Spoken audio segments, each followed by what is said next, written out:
Hi everyone, this is Esther Vasudevan coming to you once again from the R. Premadasa International Cricket Stadium, where Sri Lanka 1 day away from taking on New Zealand in their fourth game of this ICC Women's World Cup 2025.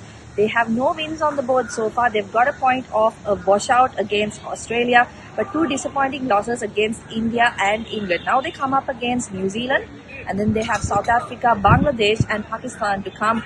This will be a crucial game because if Sri Lanka don't manage a win here, then you would say that their hopes of making this semi-final stage are more or less dwindling, because you've got teams that have got 2 to 3 wins on the table so far with many games to go. So tomorrow's game is going to be crucial. They're facing up against a New Zealand side who have 1 win on the board but have had a couple of disappointing losses as well.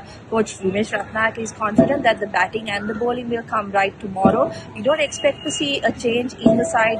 We expect Sri Lanka to continue to go with the sole pace bowler and multiple spinners. Dev Nidihanga, of course, included for Achini Kulasurya in the last game. Sri Lanka have not played a complete game well so far. They've had moments where they have dominated the opposition or been on top of their game but haven't been able to finish things off so far. So what they will be looking at against New Zealand is to go all the way and play that complete game. New Zealand, of course, is an opposition that they have played well against in the recent past. They have beaten them twice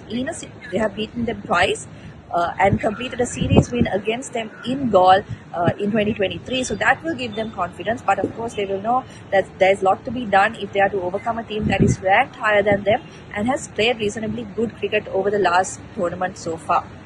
So that's it from me from the R. Premadasa. Sri Lanka will be coming into tomorrow's game as underdogs once again, but they will be confident that they can do well against a team that they have performed well in the recent past.